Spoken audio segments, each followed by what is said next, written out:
ఉండదని నా అభిప్రాయం. Right sir. సాయి తరం తేజ్ ఒక్కరు మాత్రమే మెగా ఫ్యామిలీ నుంచి విషెస్ చెప్తూ ట్వీట్ చేశారు sir. Sai wishing all the best to the entire team of Pushpa to the rule, sending my heartfelt and block buster wishes to Allu Arjun అని చెప్పేసి సాయి ధరమ్ తేజ్ మాత్రం. ఇది ఒక మళ్ళీ ప్రశ్న వస్తుంది. ఓకే, చిరంజీవి పట్ల ఆ గౌరవాన్ని అల్లు అర్జున్ చూపలేదు. మరి సినిమా అల్లు అర్జున్ సినిమా పక్క పెట్టు, రేపు మహేష్ బాబు సినిమా వస్తుంది, విషెస్ చెప్తారా చెప్పారు అందరూ. ఫిలిం ఫ్రెటర్నిటీ పక్క పెడదాం, మెగా ఫ్యామిలీ అన్నది. సో ఒక సినిమా హీరోగా దేశంలోనే ఒక సెన్సేషన్ క్రియేట్ చేస్తున్న సినిమా, పెద్ద ఎత్తున ఫైనాన్షియల్ హిట్ అయి సినిమా ఇండియన్ ఫిలిం ఇండస్ట్రీ చరిత్రలోనే రికార్డులను బద్దలు కొడుతున్న సినిమా. షారుఖ్ ఖాన్, జవాన్, పఠాన్ లాంటి సినిమాలను కూడా బీట్ చేయడం అంటే మామూలు విషయం కాదు కదా. సో ఇలాంటి సిచ్యువేషన్లో ఒక ఫిలిం ఫ్రెటర్నిటీగా రియాక్ట్ కావాలి కదా. వేరే ఇప్పుడు నేను మాట్లాడుతాను, నాకు ఏం సంబంధం, నాకు అల్లు అర్జున్తో సంబంధం లేదు, ఆ మాటకైతే సినిమాతోనే సంబంధం లేదు. కానీ ఒక తెలుగు సినిమా ఇంత పెద్ద ఎత్తున దేశంలో సంచలనం క్రియేట్ చేస్తోంది. ఆ సినిమాలో ఉన్న మెసేజ్ బట్టి కూడా మాట్లాడారు, సినిమా గురించి కూడా మాట్లాడుతున్నా కదా.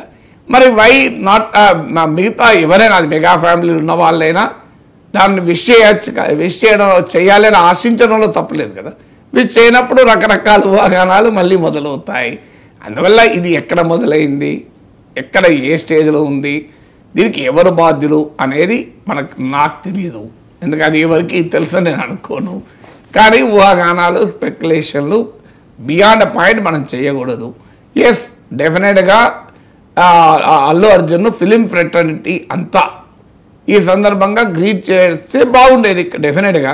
ఎందుకంటే ఆ కామ్రేడరీ, ఆ కార్డియాలిటీ ఉంటే రేపు ఇంకో సినిమా వచ్చినప్పుడు మిగతా వాళ్ళు కూడా గ్రీట్ చేస్తారు. ఇక్కడ ఒక క్రికెట్ మ్యాచ్ గెలిస్తే క్రికెట్ ఫ్రెటర్నిటీ మొత్తం గ్రీట్ చేస్తారు కదా. ఓ సినిమా సక్సెస్ అయితే, సినిమా మంచి రోజుల తర్వాత అది కూడా మాట్లాడుకోవచ్చు సందర్భం వచ్చినప్పుడు.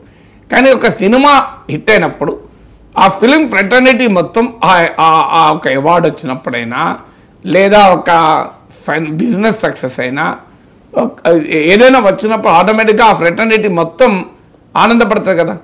సో అరే మన అందరికీ ఆధారమైన సినిమా ఇంత ఆదరణ పొందింది అనే డైమెన్షన్, అక్కడ మెగా ఫ్యామిలీ పక్క పెడతాం. ఇక్కడ రెండో డైమెన్షన్ కూడా వస్తుంది, మెగా ఫ్యామిలీ కూడా.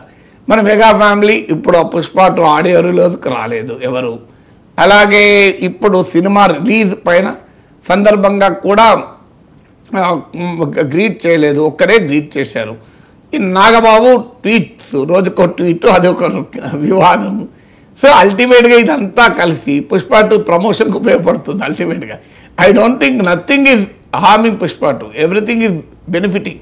నాగబాబు ట్వీట్లు కూడా అల్టిమేట్గా చర్చ అంతా అల్లు అర్జున్ పుష్ప 2 ప్రమోషన్కి ఉపయోగపడుతుంది. డైరెక్ట్గానో ఇండైరెక్ట్గానో అన్నీ కూడా సినిమా ప్రమోషన్కి ఉపయోగపడుతున్నట్టు కనబడుతుంది. Right sir. ఇక